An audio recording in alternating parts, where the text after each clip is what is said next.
ative o sino das notificações. Olá, meus ilustres amigos e amigas, bem-vindos a mais um vídeo no canal Verdades Ocultas da Bíblia. Nós iremos reagir a um vídeo do podcast Inteligência Limitada, podcast do Vilela. Na verdade, é um corte, um corte do podcast Inteligência Limitada, onde o pastor Luiz Saião e o Rabino Sani, se eu não me engano é esta a pronúncia do nome, perdoe-me se eu estiver equivocado, perdão caso tenha errado a pronúncia do nome do Rabino, onde ambos estarão argumentando acerca do Êxodo bíblico. Por que o Êxodo demorou 40 anos? E aí nós vamos aprofundar ainda mais as nossas perguntas. Existiu um Êxodo bíblico? Existem evidências, não indícios, vamos parar com esse negócio de indícios, tá? Evidências de um Êxodo bíblico. Então, nós iremos argumentar aqui, assistiremos ao vídeo, reagiremos, também farei os meus comentários. Lembrando sempre que isto não é uma refutação ao argumento dos ilustres, do reverendo, do pastor e do rabino. O nosso canal não faz refutações. Tem um canal aí que refuta todo mundo, É o rei da refutação. Ele se auto-refuta de tanta gente que ele refuta. Ele coloca no título refutando fulano. Meu Deus do céu. Rei das refutações. Refutação é algo com fundamento, Algo quando você publica um artigo científico e por aí vai. Eu sei que até colegas utilizam esta palavra, mas a gente entende a intenção, dos amigos que usam essa palavra, às vezes, no sentido mais metafórico, simbólico, que é no sentido de discordar. Mas tem um sujeito aí não, que ele literalmente refuta. É de rir. Então, voltando a dizer, isto aqui não é uma refutação. Eles estarão argumentando no campo da fé, no campo confessional. E eu estarei em outro campo de argumentação, tá bom? Então, vocês podem, por favor, deixar os seus comentários aqui no vídeo, enquanto eu também estarei comentando aqui. Beleza? Recentemente, eu fiz um vídeo também reagindo, se eu não me engano, a Aline, e foram algumas questões ali também que eu demonstrei, até fiz uma edição mais elaborada, porque envolviam artefatos arqueológicos, então eu queria demonstrar os artefatos, e aí mais algumas coisas que talvez eu fale aqui, porque eu não assisti a este corte na íntegra dele, eu vi o comecinho, vi o assunto, vou deixar para reagir lá no Verdades Ocultas. Então, eu não vou fazer aquela edição elaborada. Caso eu fale dos artefatos aqui, você pode procurar nos vídeos anteriores aqui, onde eu estarei comentando também algumas coisas acerca de Moisés, Êxodo, religião judaica, onde ali eu fiz alguns cortes mostrando livros, mostrando artefatos arqueológicos, arca, talite, tudo isso no Egito, tá bom? Então, vamos lá, vamos ver aqui as argumentações. Vai. Por que demorou tanto tempo? Então, o texto bíblico deixa claro pra gente que esse povo precisava aprender diante de Deus. Agora, veja, é uma grande multidão, é muita gente, no meu entendimento, nós temos como precisar esse número, e esse pessoal está caminhando com mulheres, com crianças, com tudo, então eles vão ficar acampados, vão permanecer um bom tempo. Alguns estudiosos, porque é curioso que nesse contexto tudo termina em 40. A vida... Desculpe me pausar logo aqui no início, algo que é muito complicado, o livro de Números irá falar de uma questão de pessoas em idade militar, soldados. Vai chegar ali, isso está no próprio livro de Números, logo nos primeiros capítulos, vai chegar a uma conta de 600 mil soldados aproximadamente, que ali iriam compor parte desse povo. Fazendo uma projeção, a gente não consegue precisar, mas fazendo uma projeção, seria em torno de 1,5 milhão, pode ser, a 2 milhões de pessoas. Alguns estudiosos vão estimar 2,5 milhões de pessoas, porque você vai contar esposas, né, mulheres em geral, idosos e crianças. Então, irá se estimar 2 milhões, 2,5 milhões de pessoas. Alguns estudiosos, tanto do meio confessional quanto fora do meio confessional, historiadores irão estimar este número de acordo com a perspectiva bíblica. A questão é o seguinte: isso corresponderia a aproximadamente, já naquela época, a um número de quase 2/3 da população do Império Egípcio.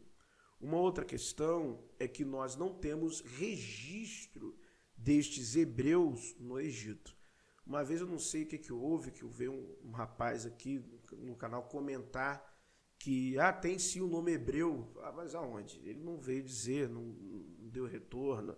Nós temos Apirus, nós temos os Ixos, nós temos Chassos, entre outros povos designados no Egito que trabalharam lá como escravos, como remunerados, mas nós não temos a inscrição hebreu. Então, isso é algo que nós devemos ressaltar, que não foi encontrado nada, nem cerâmica, nada, nenhum vestígio de algum tipo de sítio arqueológico. Sendo uma população tão grande assim, deveriam existir vestígios desta população, porque existem vestígios de diversas outras populações que habitaram aquela região. Uma outra coisa importante que eu já quero destacar aqui no início, nós vamos voltar ao vídeo, é o seguinte, é que o Império Egípcio, né, dominou Canaã por cerca de 300 anos. Então, assim, é cansativo dizer, né? Tem cartas, tem tudo. O período Amarna, então, é o período que mais demonstra esta dominação. E aí, vários apologetas bíblicos ficam tentando empurrar o Êxodo para lá e para cá, empurrar Josué, e Josué com Moisés, sem Moisés, para tentar encaixar essa história bíblica em algum período da história de Canaã. O que já demonstradamente esse êxodo não aconteceu, não existiram estes 2,5 milhões de pessoas, ou 2 milhões, ou 1 milhão, não existiu. Isso deixaria vestígios diversos no registro arqueológico, histórico. Então, infelizmente, é uma mitologia. Fora que, volto a dizer, o Egito dominou Canaã por volta de 300 anos. Canaã fazia parte do território do Império Egípcio. Reis governantes de Canaã mandavam cartas para os faraós. Pediam tropa, falavam de funcionários egípcios em Canaã, funcionários egípcios que foram enterrados em Canaã, artigos de luxo, locais que tinham ocupação egípcia com guarnição, estradas e por aí vai. Então, assim, é uma coisa que eu fico até espantado. Por que os arqueólogos bíblicos não falam sobre isso? Não tentam dizer que Canaã nunca foi do Império Egípcio. Com tanta documentação, eu acho que fica impossível. Então, dentro do meio dos apologetas, do meio confessional, eles não falam sobre isso, eles não leem os livros que falam sobre isso, e eles não mostram os documentos, como as cartas de Amarna, por exemplo, que Amarna foi um período só, fora os outros períodos, as incursões de Tutmés III. Então, é meio que isso é silenciado entre os evangélicos para que esse mito permaneça. Eu, na minha humilde opinião, isso é triste. É um tipo de desonestidade intelectual, mas tá tudo bem. Segue quem quer seguir. Vamos lá. De Moisés é 40. Aí você tem 40 anos do povo, então alguns chegaram a sugerir, é uma questão em aberto, que talvez esse número seja simbólico. Entendi. No sentido que ele significa um tempo completo exigido por Deus. Pode ser, acho que a gente vai ter luz no futuro a respeito disso. Lembrando que isso é só no meio cristão. 40 é simbólico. É o período de um ciclo, de uma geração. Então, no meio cristão está em aberto, fora do meio cristão, no meio 40 tu te vê, é tudo simbólico, é alegórico. É um ciclo de uma geração, de um tempo, de um período, como eles contavam na antiguidade. Fora que também tem um cunho místico. 40 dias e 40 noites, 40 anos, tem um cunho místico isso também. Na própria literatura antiga, não é nenhuma leitura moderna, na própria literatura antiga. Assim como o Sete. A gente vê no ciclo de Baal, por exemplo, como que o Sete é importante num conceito mistificado. Mas a questão é que, de fato, esse povo não está preparado para desfrutar da liberdade que lhes foi, vamos dizer, cerceada pela sua experiência histórica. Vilela, eu já conversei com gente que viveu debaixo de regimes tiranos do pior tipo possível. Uma coisa que me marcou muito ao ver essas pessoas é que o pessoal tem quase nenhuma reação. O pessoal não tem esse negócio de uma iniciativa, porque a pessoa passou tanto tempo debaixo dessa situação de controle. Então, num certo sentido, essa realidade, né, desse povo criado debaixo dessa servidão egípcia e tudo que acontece ali, o que vai se passar na narrativa bíblica é exatamente os desafios deles. O livro de Números mostra isso. O livro de Números, o tema fundamental é reclamação, porque o pessoal entra em crise e toda hora está querendo dar marcha ré, e Moisés prossegue, né? Apesar que ele mesmo vai perder a paciência, né? Vai bater lá na rocha indevidamente e não vai entrar na terra no final das contas. Só Josué e Caleb que entram quando o povo chega e atravessa ali o Jordão para chegar pertinho de Jericó e ali perto, chegando em Gilgal, né? E para alimentar esse povo todo, água, como que é? Então, tem o maná, né? A melhor explicação que existe para isso, porque no mundo antigo você tem caravanas. Existia uma estrada que saiu do Egito, ela é mencionada inclusive em Isaías capítulo 9, verso 1 e 2, que é o caminho do mar, a Via Maris. Não era vagando a esmo, então, existia um caminho. Eles foram um caminho, existem 3 opções para saber de onde que eles foram. Tem aí um mapa. Então, esse é o caminho tradicional. Tem gente que coloca pelo meio, tem gente que fala que a travessia do Mar Vermelho foi do lado de cá e não do lado de lá. Mas esse é o mais tradicional. Inclusive está aqui o chamado Jebel Musa, que é o Monte Sinai Horeb, vamos dizer, mais tradicional, que é apontado pela tradição, e o caminho bem pode ter.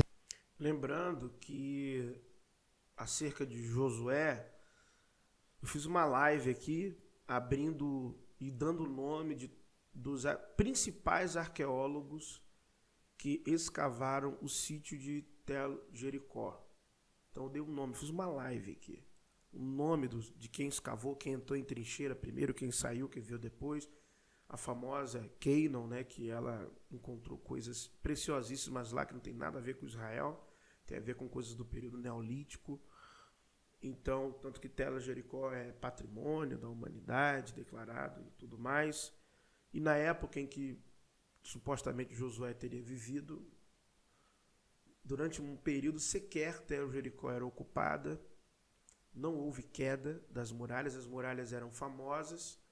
E numa outra live que eu fiz aqui para vocês, num vídeo também, mostrei em live em vídeo, a origem da mitologia da queda de Jericó, que parece nos ser do épico de Quirete. Por que parece? Porque os nomes são diferentes, mas as ordens são as mesmas.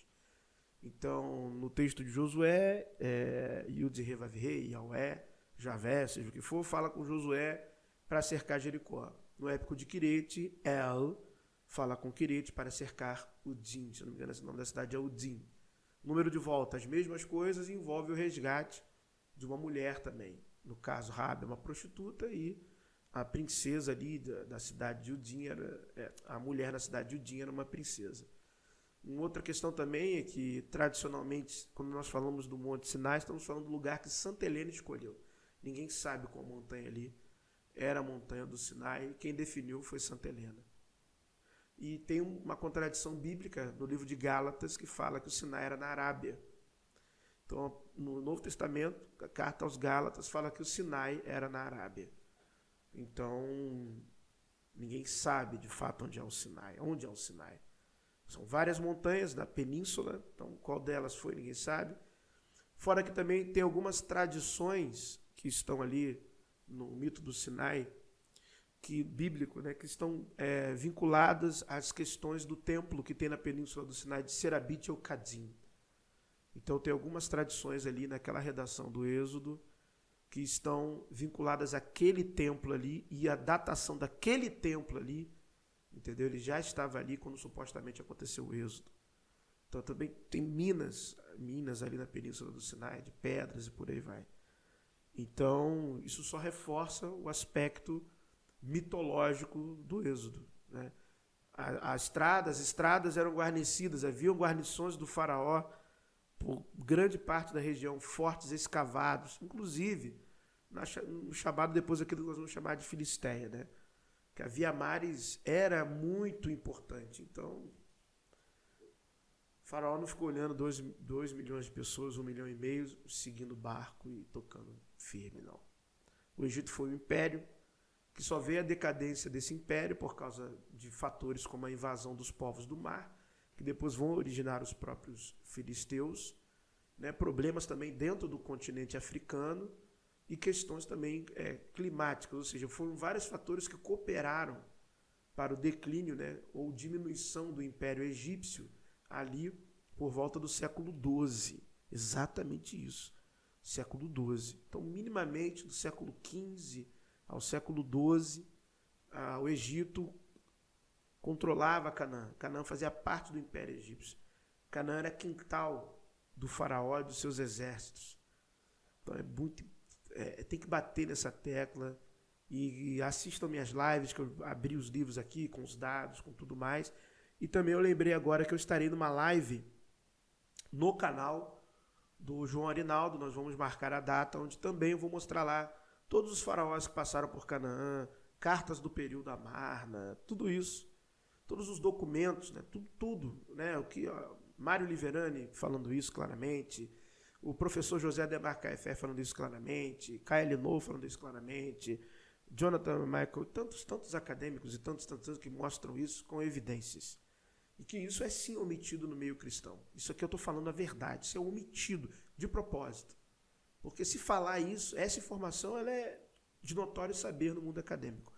Mas se falar isso no meio cristão, acabou o mito do Êxodo, acabou tudo. Então, é muito mais honesto, né? Desde quando se descobriu, falar às pessoas que o Êxodo é um mito. Seria muito mais honesto. Sido esse mesmo, né? Agora, as caravanas, elas iam e voltavam. Então, não é nada difícil. Primeiro que o pessoal sai com a mala cheia do Egito. Né? Segundo que não quer dizer que aqui não tem absolutamente nada. Eles têm como alcançar algum tipo de alimento também. Terceiro, se a gente pensar que o número pode ser diferente do que a tradição tem entendido, isso facilita as coisas. E quarto, a partir das caravanas que estão indo e vindo, eles podem adquirir alimento. Nada facilita as coisas. Aí é engraçado, né? Voltando a dizer, não é uma refutação. O número que é a tradição, mas a tradição é bíblica. Quem fala de 600 mil soldados é a Bíblia. E aí você vai colocar, vai somar mulheres, crianças, idosos, né, dos dois gêneros. Então não é a tradição, é a Bíblia. Ou seja, então a Bíblia estaria, como já ouvi aqui, né, outras pessoas falam, não, mas são números que estão exagerados, são hipérboles, são complicado isso, né? Então era o quê? 200 pessoas? Eu sei de um êxodo que existiu. Foi o êxodo de Amarna, na época de Akenaton. Amarna foi encerrada suas atividades por outro faraó. A dinastia Amarna foi quase obliterada. Ou melhor, os faraós tentaram obliterar a dinastia Amarna, porque Akenaton quase quebrou o Império Egípcio. Amarna era uma cidade cara, era uma cidade de muito luxo, muito ouro, muitos recursos, e ela foi esvaziada. E nós temos parte da história desse esvaziamento de parte de populações que retornaram para Canaã. Se a gente pode falar de um êxodo que é possível, é o êxodo de Amarna. É esse êxodo. E tem muitas semelhanças, né, entre o Atom e o Javé. Aliás, já veio um Frankenstein, né? Já mostrei isso aqui largamente. E talvez faça lives com os vídeos que eu já fiz, eu faça lives agora, talvez. Se vocês quiserem que eu faça uma reciclagem, né, para quem está chegando agora no canal, os milhares, centenas, né, então mais de 1000 vídeos, eu posso fazer lives com os estudos, né, para vocês aqui, como uma forma de revisão, reciclagem, por aí vai. E a gente também vai tratando de assuntos novos. O texto não tem esse foco, por isso ele não gasta tempo tentando explicar esse tipo de coisa. E o que deve ter acontecido nesse tempo? Então, nesse tempo, você tem... Você tem uma construção também de um povo, eles mudam alguma coisa?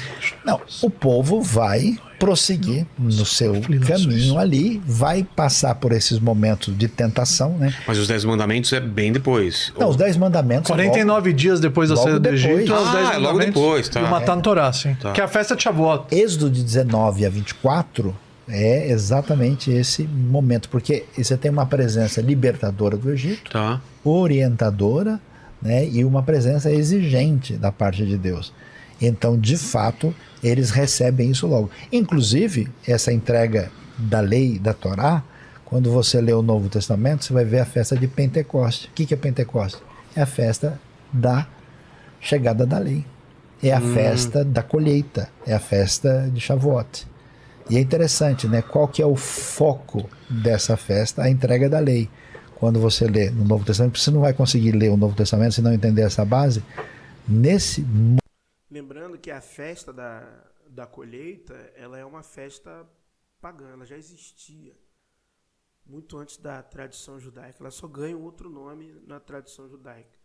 Mas essa festa já existia. Ela é atestada, assim como a Páscoa também. A Páscoa existia em outros povos, assim também como a festa do Purim. Também eu fiz uma live aqui sobre essa tradição, e que também já existia.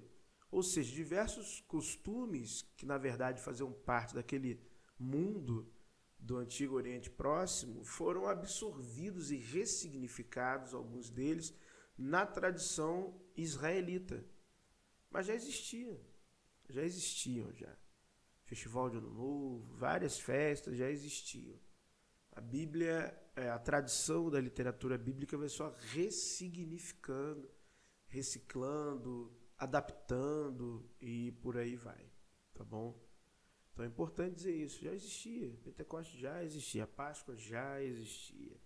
O próprio Luiz Zaião, num outro corte que eu estava assistindo, ele vai falar sobre isso, que já existia, ele mesmo vai dizer. Só que aí ele vai dizer que os hebreus, eles têm uma maneira peculiar e de forma inspirada.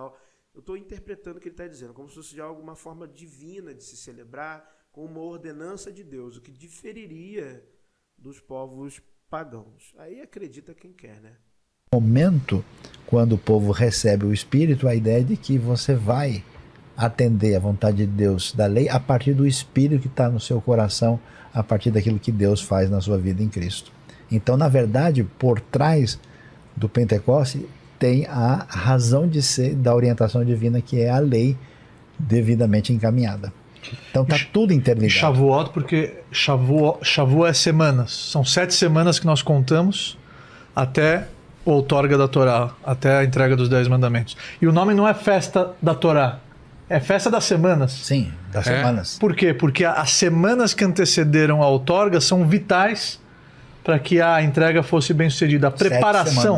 A preparação é vital. Se você vai para uma entrevista de emprego sem se preparar, se você vai para uma palestra sem se preparar, qualquer coisa que você fizer na sua vida sem se preparar, você não vai ter êxito. Então Deus eternizou a festa como semanas. As semanas de preparação transformaram essa festa numa festa maravilhosa. E se preparem. É a festa mais exponencial, podemos dizer assim, do contexto. O ano novo da espiritualidade. Porque essa representação de as tábuas dos mandamentos? Por que que foi assim, você pensa? Então, E não simplesmente ele passando oralmente para... Então, é que tá. Porque Os dois primeiros. o mundo antigo, Lembrei de algo aqui agora, né? No mito de Ran, né, o sacerdote celta, é exatamente isso, né? A festa da colheita, ela marca essa questão espiritual. É muito interessante isso também. Curioso, achei curioso o Rabino falar isso e lembrei aqui do mito de Ran. Então você vê que tem um cunho esotérico, né, nessas tradições. o mundo antigo é o mundo em que aquilo que é referência é transitório. Então, quando você fala de palavras que vêm da parte de Deus e conforme o registro escritas pelo dedo de Deus, Sim. quer dizer que você tem palavras permanentes. Não tem jeito. O mundo antigo que tinha de você escrever, além de paredes e coisas do tipo, são papiros. Depois Entendi. vão ser trocados por pergaminhos. Então essas palavras são tão permanentes que elas terão que ser escritas. Veja o profeta Abacuque. Quando ele tem a visão, o que é dito para ele? Escreva isso, né, de tal forma que possa ler quem passa correndo. O outdoor já é antigo, né? Então, o que quer dizer? Que essa visão é tão importante como aquela palavra que é registrada e não pode ser esquecida. Isso é tão significativo que quando Jesus vai falar de bem-aventuranças, ele está fazendo isso por quê? Porque existe algo que é permanente da parte de Deus, que são os 10 mandamentos. Então ele vai falar em algo que é paralelo a isso, num aprofundamento da nossa relação com Deus. Então o escrever é fundamental, porque isso não é uma palavra que pode ir ao ar e deixar para lá, é uma coisa permanente. Mas é legal enfatizar que também boa parte da Torá foi proibida de ser escrita por um bom tempo. Por quê? Para que isso fosse transmitido de pai para filho, de mestre para aluno. E se você não pode escrever, você tem que decorar. E se você tem que decorar, você tem que repetir várias vezes. Então isso manteve a chama acesa da literatura e do ensino dentro das famílias e das casas de estudo. Até que Rabi Uda Nassi, ele percebeu que se não escrevessem a Torá oral, ela ia se perder. Mas aí ele pediu uma autorização e ele, com inspiração divina, escreveu o mínimo possível, que isso. foi as Mishnayot. Isso que a cristandade não entende muito bem. O mundo acadêmico entende isso, que no mundo antigo muita coisa era preservado por tradição oral. Como é que você abre o começo de Gênesis? Que Por tá ordem escrito lá? divina, inclusive. Está escrito a criação do mundo. Moisés não assistiu essa criação. Exato. Então essa história chegou a ele de alguma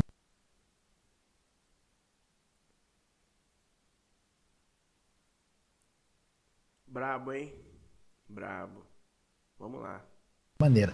Então, a tradição judaica, diferente da tradição cristã, ela vai ter essas tradições orais que começam aí, nessa época romana, a serem, vamos dizer, compiladas e escritas. Aí você tem essa Torá que é paralela da Torá escrita e que na tradição judaica tem tanta importância quanto. Claro. Isso que é difícil para a Inclusive o código de leis judaico, o Shulchan Aruch, ele é extraído da onde? Da Torá oral que foi escrita, de acordo com as principais... Mesa pronta. Exatamente, de acordo com as principais opiniões, ou seja, de acordo com a maioria, foi definida a lei final. O Shulchan Aruch, que é a mesa pronta, mastigada, para a gente poder ler a legislação. Para a pessoa da cristandade, é mais ou menos como se a tradição judaica tivesse meio que duas Bíblias.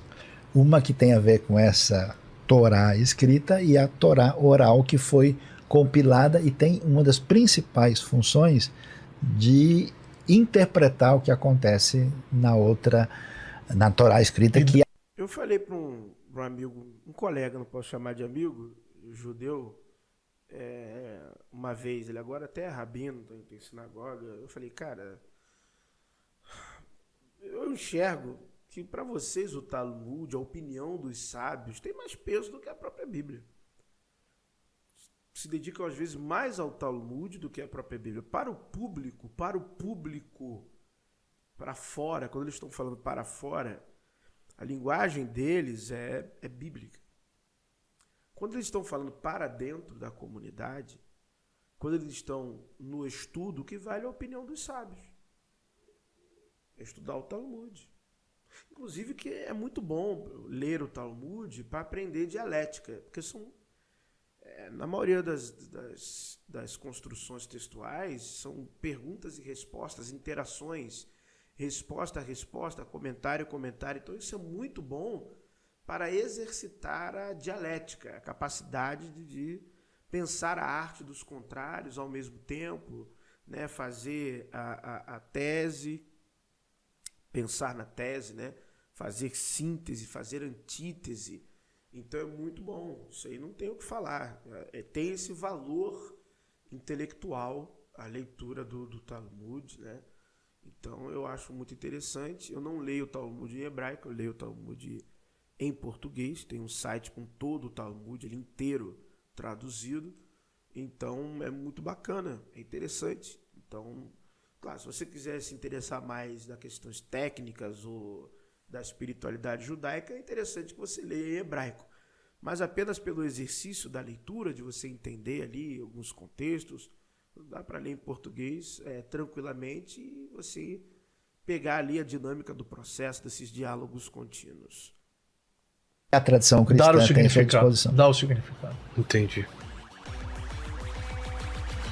É isso aí, pessoal. Olha aí, ó. Reagimos a mais um vídeo aí do podcast Inteligência Limitada, podcast do Vilela. Assistimos esse corte falando acerca do Êxodo. Se inscrevam lá, né? Pô, baita podcast, eu acompanho sempre que tem ali uma disponibilidade, eu assisto as entrevistas.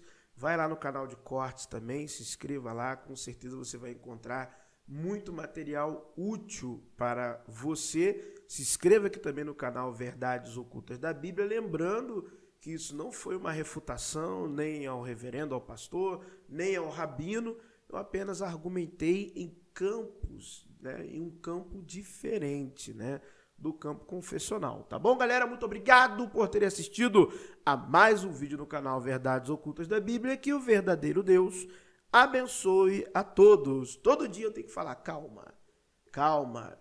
Que o ateu, meus amigos ateus nessa hora, não acredito que ele falou isso. Calma, rapaz. Olha a liberdade de crença, olha a intolerância religiosa. Calma, rapaz.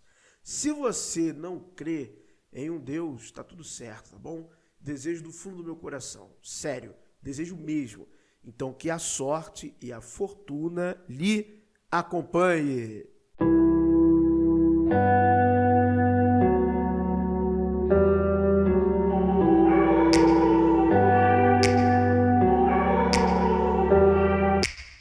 Take me back to a place where I felt at home. Take me back to a day when we weren't alone. Take me back to an age when the world felt small.